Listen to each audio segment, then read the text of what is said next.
Though here we are, I never considered I would ever have to ask myself this issue. After my mother signed my signature and sold my flat to cover my brother's education expenses, I became the jerk by cutting off her.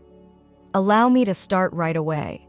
My name is Emily, and between my mother Laura and me, nothing has been simple. To be honest, we hardly clicked.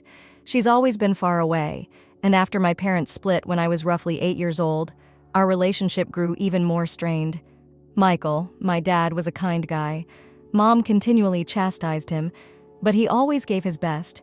It was about money, how he was failing. I saw him get tired over time until he could stand it no more. He departed. I stayed with Mom following the divorce, but she wasted no time portraying the victim. Though that wasn't the complete truth, she would tell anyone who would listen how Dad deserted us. Dad paid child support, visited when he could, and kept involved. But to Mom, it was never sufficient. She would call the checks insulting, scoff at them, and tell me my dad didn't give us any thought. It confused my head as a child. Looking back, I now know he tried everything he could. Things only became worse when Mom met David, a contractor who was doing okay for himself. I started wondering whether he was doing enough. Now Luke, a few years younger than me, was my half-brother. And at that point, I began to feel as though I was invisible. Mom left me to fend for myself while she threw David and Luke these extravagant dinners. When I got home, the refrigerator was empty. Though I was a ghost in my own house, the true shock came when I learned Mom was cheating on David.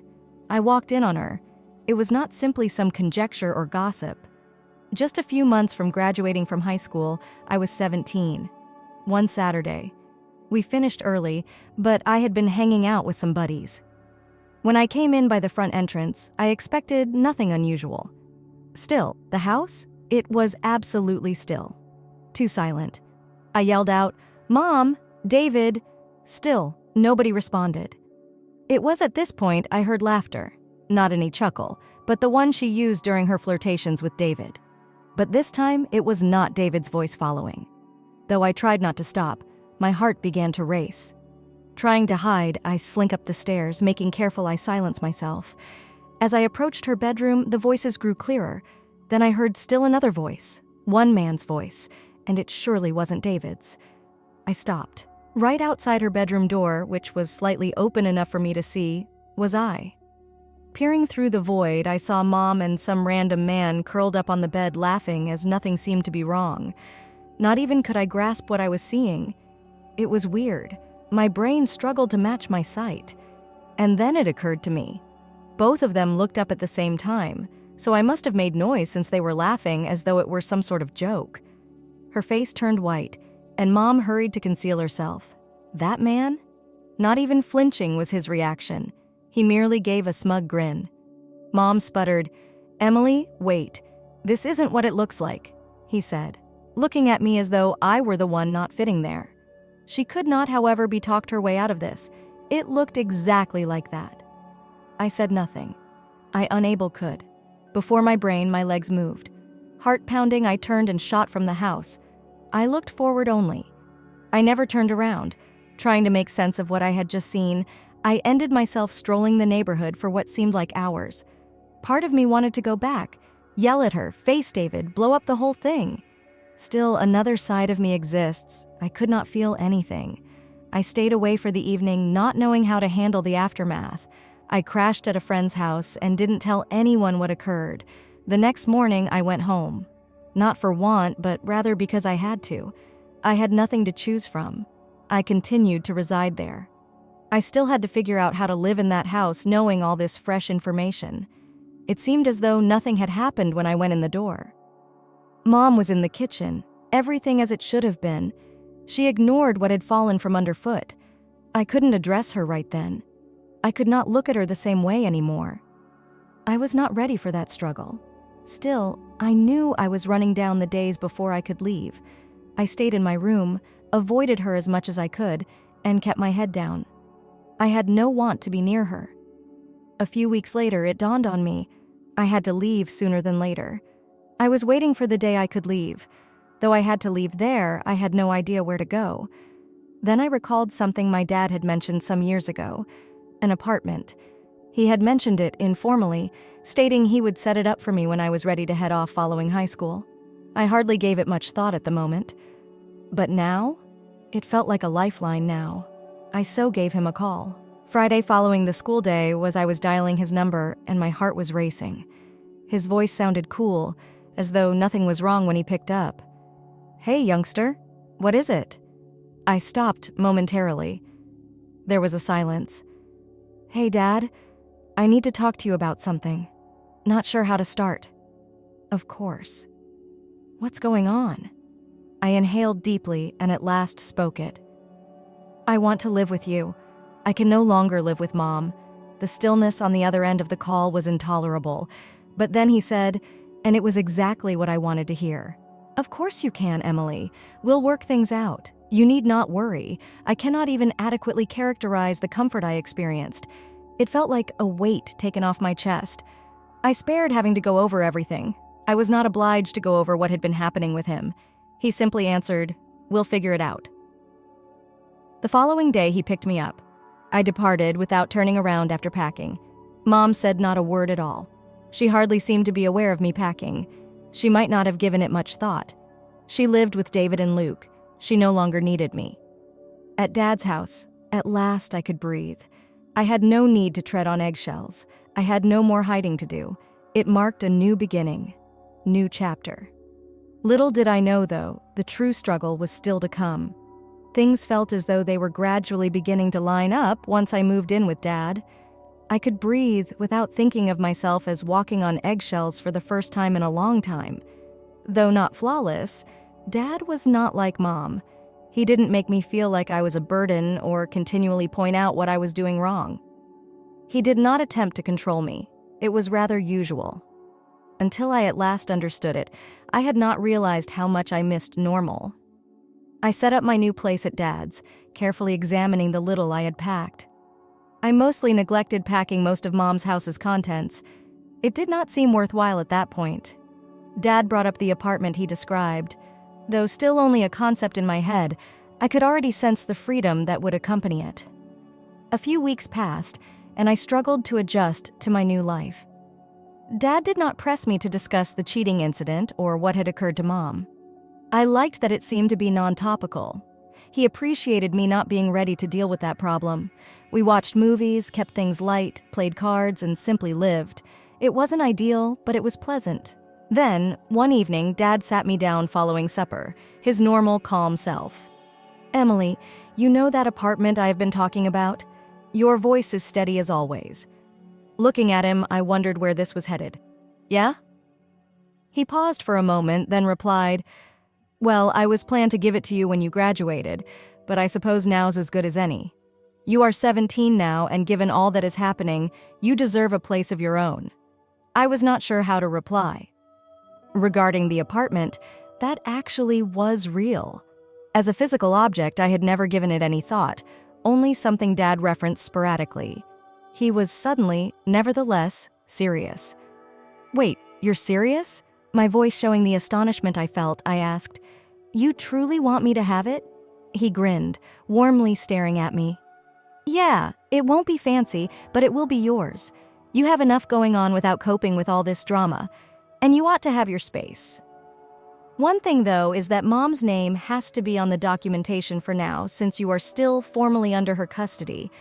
But once you become 18, it will be entirely under your name." I sat there trying to make sense of this. My personal place, a genuine one. Away from the continual stress and suffering Mom's house has caused. Though I had never given living by myself any thought now. Dad drove me to watch it the next weekend. It felt like a lifeline. It was a little one-bedroom apartment, not a big space. Nevertheless, it was ideal. As we strolled around the building, I couldn't help but believe that this was my chance. It was close enough to my school so I could finish out my senior year, but far enough from Mom's apartment so I could breathe without feeling like I was caught in her mess. My opportunity to at last live on my own and escape the turmoil of the past. Dad took me around and I could see the pride in his eyes. He did not press me to make any decisions. When we signed the paperwork, I felt a surge of independence. Mom's name was still on the records for now, but once I turned 18, I would have it all to myself. And that suffocated enough for me. I moved in not too long after, and at last escaped all. It wasn't simple, and the first few days were occupied with the typical thrill of adjusting to a new place, arranging my stuff, trying to figure out what to do with the space. Nevertheless, it was mine. Living with Dad was simple. It seemed like a little triumph, one I didn't even realize I needed until I got it. He did not show excessive control. He allowed me room, yet he always had my back covered. We would watch TV, have supper together, discuss everything and nothing at all. That's just what I wanted. It was easy. For Mom, it was the peace following the storm she had been living with. After I moved out, Mom hardly spoke to me. At last, my anxiousness started to fade. To be honest, I gave no thought. I had already emotionally severed relations, and I was too preoccupied organizing my own life to give her any thought. She wasn't totally out of the picture yet, though. One day, she called me without warning. I expected not to hear from her, but I suppose losing Dad had tempered some of our differences. "How was I doing?" she inquired. She had called before, but this was the first time I really felt like perhaps she was trying. Trying to rebuild something made me cautious naturally. Though I couldn't forget all she had done, I also didn't want to distance her. I thus responded to her calls, kept the chats light, nothing too profound. She would ask how I was doing, how things were going in the classroom, and I would answer. But there was always underlying conflict. She never mentioned the past, and I neither did. I was not sure how to. Furthermore, really, she wasn't ready to accept any accountability for what happened, hence the money conversation came first. It began modestly. She brought up one day Luke was getting ready for college and the cost of tuition. At first, I gave it little thought. Indeed, I agreed with her. College costs money. She begged me for help one day. "Emily, I know you've been doing well with the apartment, and with you renting it out, I bet you've got some extra cash." The more she called, the more it seemed as though money dominated the conversation. Luke truly needs assistance with tuition, and David and I are doing all we can, but my stomach fell. What was it? Ask for money here. From hers? I was first just stunned. I knew not what to say. Just lately, I had moved out, still reeling from all that had happened.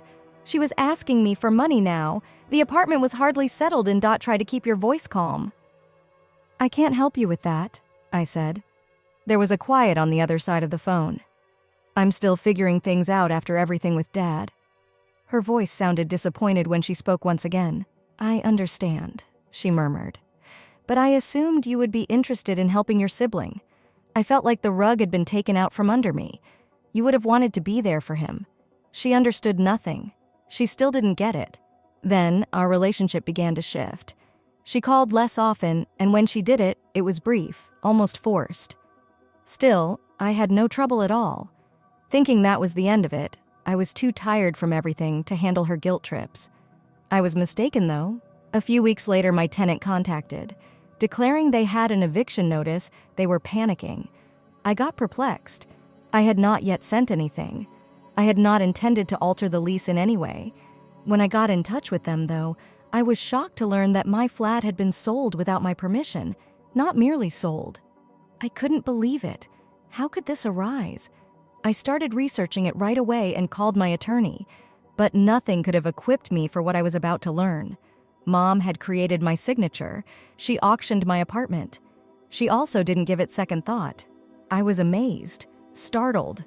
I phoned her since I couldn't understand that my own mother had done to me. "What the devil did you do, Mom?" She answered the phone and I yelled, "Was it true that you sold my apartment?" Her answer was icy, nearly dismissive. "It wasn't a big deal," she added. "You weren't making use of it." Luke had school expenses and needed the money. Simply sitting there, I couldn't even breathe. Dad had handed me an apartment, but it was gone. Sales, not with my permission, and she hardly cared. This was it, the point from which one cannot turn around. I was not going to let this slide. I never felt more betrayed in my life. The second I heard on the phone from my mother, all I could think was, how could she accomplish this? One thing I could call my own, my apartment, that Dad had given me, vanished. Paid. I was shaking with rage, but I kept my voice steady as best as I could. Not just sold, but sold without even telling me. I had to find situational control. Her voice was annoyingly calm, as if this was just another day for her. "Emily, I didn't think it was a big deal," she said, almost as if she were speaking to a small child. "Not like you were using it. She was simply sitting there. And Luke had school expenses to pay for." My heart was racing, and I was so enraged I could hardly talk. I thought I was helping. I inhaled deeply and tried to control it. Helping? From me? By means of theft? "Mom, your right to do that was denied." My voice shook. "You cannot act as though something that does not belong to you is no great issue. I was living in that flat. It was my territory. Dad handed it to me. You grabbed it without asking, without telling me. Do you even know how erroneous that is?" She lacked understanding. She never did. She saw it as simply money, only a tool to a goal. Just another item to ignore when it didn't fit her. "Well, technically, your name was still on the paperwork," she said, as though that would be sufficient. Apart from that, it was going to benefit a worthy cause. Luke needed the money. It still amazed me what I was hearing. I thought of myself as conversing with brick walls. She found it incomprehensible how she had crossed a line. How was this about trust rather than only money? It was concerning respect. She also had none left for me. I couldn't hold it in either. "Mom, you sold something not quite yours. You grabbed it without looking to me. You assumed you could just do whatever you wanted since you felt it was in my name, and that would provide authorization. Not one. It does not operate like that. This time you crossed a line. I'm not letting it go." For a moment, there was stillness. Then she said something that caused me to snap. "Look, I was just trying to help your brother. That flat is not needed by you. Right now, you are living life." And I felt so enraged I could feel my blood boiling. "You would want to help him too." "Assist him? You are using him as justification. Not about Luke here is the matter. This is about you doing whatever you want, grabbing everything you want and using your children to support it. Mom, you no longer get to do that." Her voice clenched. "Emily, you're exaggerating here. Just money." I sighed, angrily disappointed. It is more than just money.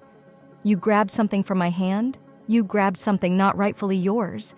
And you did it without thinking twice. By now, I was finished. I could not hang around on the phone with her anymore. My hands were shaking.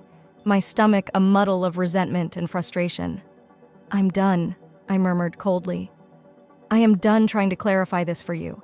I am done with you believing you could just stroll all over me. I'm filing legal claims." I previously spoke with my attorney. The connection fell quiet and I sensed her changing. Her voice became suddenly urgent as she whispered, "You don't need to do this, Emily," for the first time expressing dread. "We are a family. We could figure this out, but I realized immediately that it was finished. Working this out was not happening. Not after everything she had done." "You've made your decisions, Mom," I murmured, my voice low and calm. "Now you have to cope with the fallout." I hung up the phone before she could say anything else. I done. The weight of what had just happened rested on me like tons of bricks. But turning back now was not possible. I wasn't going to let her walk off with this. Not this time. The following day I spoke with my attorney. Though I knew I was acting morally, I was nervous. The flat had purposes beyond just accommodation. The only thing I had left that was really mine, my legacy from Dad. And right now, my mother has grabbed that from me. Over the next several days, I gathered everything I could, documents, emails, texts, anything that may help me make my case. She had crossed a line and I wasn't going to let her get away with it. My attorney felt I had a strong case. She wrote my signature. She had, without my permission, sold my house. It was wrong, not only illegal, she was going to pay for it too, so I felt an odd sort of relief when I followed their guidelines. It went beyond the flat as well. It was about speaking for myself. The days passed in a whirl of phone calls and paperwork. It was about making sure I stopped allowing her to stroll all over me. I worked hours in the attorney's office straightening things out. I was in the thick of a war, which seemed like one. Although Mom had given me the option, I wanted not to confront her. She had made it abundantly evident that she gave me no thought or what I desired. She only thought about herself. I wasn't going to let her get away with it. It's difficult to describe what it's like when you at last understand you have to fight your own family. Though I had no option, I did not want to do it. Mom had pushed me above what was reasonable. The lawyer stated things would take time. I could no longer pretend like everything was fine, like I could just let her stroll all over me without confronting any consequences. We had to arrange everything and compile all the records. Every day, though, seemed as though I was approaching the unavoidable. Every phone contact I had with my attorney was a step toward the protracted and nasty legal fight I would be undertaking. But the rage I felt every time I considered what my mother had done, the betrayal, the fraud, the total contempt for my life, kept me going. I wasn't going to let her win this one. Not following all she had already taken from me, the toughest challenge was approaching Dad. The thought of me pursuing Mom legally disappointed him. "I just want you to be okay, Em," he murmured one evening as we sat in the living room, his voice hushed like he was trying to shelter me from something. He didn't want to see me in agony, and he was frightened it would make everything worse. "You have already gone through so much." "I'm not going to let her get away with it, Dad," I said, my voice firm.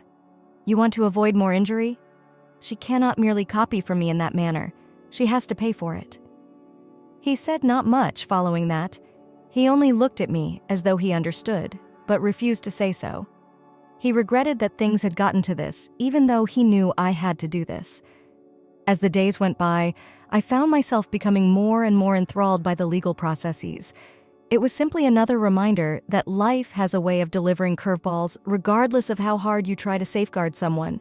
Calls, emails, meetings, more of each were received. Although my attorney insisted we had a strong case, I could see pressure mounting. I was not only defending the flat now, that was not the scale of this. It has to do with the first time in my life sticking up for myself. It was about declaring no more. Mom was clearly beginning to feel the heat. The phone calls have ceased to arrive. She was trying to be the victim once more, not checking in to find out how I was doing. She seemed to understand I took great seriousness. She knew I was not backing down. One afternoon, I received a note from her. Not having heard from her in days, my heart skipped a beat as the alert showed up on my phone. I opened it nonetheless, not sure whether I was ready for anything she had to say, but Emily asked, "Can we talk?" I realize things have gone crazy, sort of kindly. I looked at the message for a long time, wanting to correct this. Part of me wanted to say straight away that the damage was done and that there was no repairing this. Still, another side of me, that which yearns for a mother, a family, hated. Perhaps she was at last seeing the results of her behavior. She could be beginning to see what she had done. But I started to lose faith in her. I stayed seated for some time, just clutching the phone in my hand. I therefore decided not to reply. If she wanted things corrected, she had to follow the correct procedures. She had to deal with the fallout from her activities, and it wasn't something I was going to make simple for her. The next few days seemed like an emotional roller coaster. Though I had no idea what to expect, I understood I had to move ahead. I kept reading the news in search of any developments on the legal front. Still, I kept largely centered on myself. I stayed in my apartment getting ready for the next phase of my life. Though it was not simple, I was beginning to feel as though I was at last under control. Unlike I was merely waiting for the next calamity to strike. Then the letter arrived, and I had no idea what to anticipate. The envelope came from the court, and as I tore it open, my hands were shaking. I fast went over it, my heart thumping in my chest. That was the first official action in the matter. There was now a court date scheduled, and things were happening faster than I had projected. I wasn't sure how I felt about it. Though I had been getting ready for a battle, it was quite different to have the actuality of it all presented in black and white. One thing I knew I was doing, another was to watch it happen. That evening, I had trouble sleeping. I turned and turned, everything weighting down on me. I thought about what Mom had done constantly, about her betrayal of me and her theft from me. It ached in a different way than I had anticipated. It was not only about the apartment. It was not about possessions or money. It dealt with the lies, the manipulation, and the damaged confidence. It revolved around a mother who ought to have looked out for me and cared about me but did not. Now I was ready to bring her before court. That day, I had no idea what to anticipate. I had no idea what might transpire in the courtroom or how it would feel to glance across the table at her. I hardly knew whether she would turn up at all. One thing was very evident, though. This was not only about me now. This concerned ensuring that the past never repeated itself, that I would never let anyone, family or not, take what was mine without paying the price. The day of the court hearing arrived sooner than I had planned. I had all the papers in hand, and my attorney was ready. Though I was anxious, I was not going to back down. I saw her as soon as I entered the courtroom. Mom. Her arms crossed, her face inscrutable, she was seated at the opposite table. But she had it in her eyes. She felt more than just anxiety. She felt terrified. I noticed a trace of anxiety in her eyes, first in a long time, and quite truthfully, not this time. The days before the court hearing were like a haze. It was the only thing that somewhat helped. I wasn't going to let her get away with it. I was doing all I could to get ready mentally. My attorney had prepped me as best he could. It impacted me more than I had anticipated, though, when I entered that courtroom and saw my mother seated opposite me in an area I believed I would never be in. It changed from simply the apartment now. I cannot look at her. It was about everything she had taken from me, everything she had done to me. I merely couldn't. She had been my mother for years, but today she was simply the one who deceived me. Every year of manipulation, every lie, every quiet following Dad's death, all of it came flooding back. And now here I was, seated across from her, battling for what ought to have been mine from the start. My attorney had cautioned me that things might go bad, though I hadn't expected it to be simple. I didn't know exactly how much she was ready to battle to preserve her interpretation of the truth. She hadn't even started to own her actions. She simply sat there, as though this were all a misinterpretation, like this was simply another chapter in her extensive series of defenses. The judge decided the matter. My knees wobbling, I got up but kept my head high. I refused to let her know how much this wounded me, not right now. Not following all she had done, the procedures were tight. My attorney went over the facts, how my mother had sold my apartment without my knowledge or permission, how she had created my signature. Everything about the paperwork, the forgeries, the sale, clear as day, was lined up. To prove that the signature on the deed was obviously a fabrication, my attorney even brought in a specialist in signatures. Mom did not even try to defend herself. The truth was set out in front of everyone and cannot be disputed. Her attorney argued weakly on her behalf, claiming she had only acted in the best interest of the family. This was the same justification she had given on the phone, but now in the courtroom it fell short. Everyone was able to observe. She was merely trying to defend her behavior in order to escape reality. I could sense the weight of the moment, and to be honest, it seemed strange. At last, the truth was starting to show. She could not hide anymore after years of running behind lies. But I also came to see something. It did not make this simpler, even if I had the law on my side. Then it was my time. I was standing here facing my own mother and felt the greatest sort of betrayal. Rising, I felt everyone staring at me. Though I was afraid, I knew I had to do this. I was obliged to talk. For my part, for Dad, for everything taken from me. I don't understand, I said, initially shivering but then steadying myself. My dad handed this apartment to me. He handed it to me so I would have something of my own, something dear to me. And you simply sold it. Without even mentioning it to me, you paid no attention to me. What this would mean for me didn't concern you.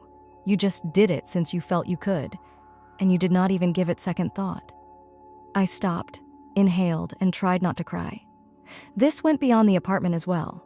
It pertained to years of damage, years of not being seen, controlled, or told I wasn't enough. Always the second choice. I trusted you, Mom, I said, my voice firm now, even though my pulse was hammering. I believed you would shield me. However, you did not. You sold something not belonging to you. There was a long hush. You crossed a line, and now I have to make sure you get that. I looked at her, and for the first time, I noticed anything in her eyes that suggested regret. It did not suffice. It was there. It changed nothing she had done. Still, I felt nothing like relief. I simply felt exhausted. I felt as though this whole process had sapped so much from me. The judge listened closely, then asked whether there was anything else to say. It had cost more than I was ready to let others know, not knowing what more to say. I had said it everything. Shortly afterward, the choice came down. My mother turned out guilty of fraud and forgery. The court said I had been harmed in every conceivable manner and that selling the apartment was illegal. When I heard the ruling, I felt a weird combination of feelings since I was given complete ownership of the property and my mom was directed to pay restitution for the loss of value. Part of me experienced relief, as though a weight had been offloaded from my shoulders. Still another side of me, though. I simply felt empty. I had won, certainly, but at what expense? My desired triumph was not this one. Not as this, not at the expense of my family. I skipped celebrating the decision. It seemed to me not like a victory. I arrived home recently. I returned to my flat, to my space, the area that ought to have been mine all along. I felt not at all proud. I simply felt tired. Since the trial, I haven't spoken to my mother.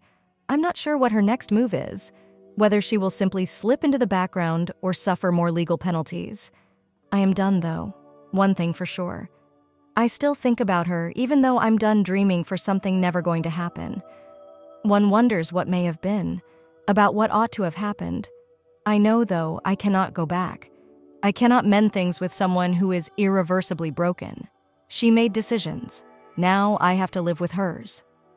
Regarding Luke, he contacted me several times following the trial. I wanted to spare Mom from burdening him with what she had done since he knew nothing about it. But we have been speaking more recently. We are gently developing a relationship. Though it's difficult, I'm not mad with him. I still think of Dad. I know he did not choose this. I wish he could have seen that I at last got hold of my life. Though he never said it, I know he would have been proud of me. I feel like I can breathe once more for the first time in a very long time. Like I am under control. That apartment is mine. More essentially, though, my life is mine. The things my mother took from me or what she did define nothing about me. Though it's not the finale I always dreamed of, it's the one I'm headed toward and I'll be all right. And for me, that is plenty.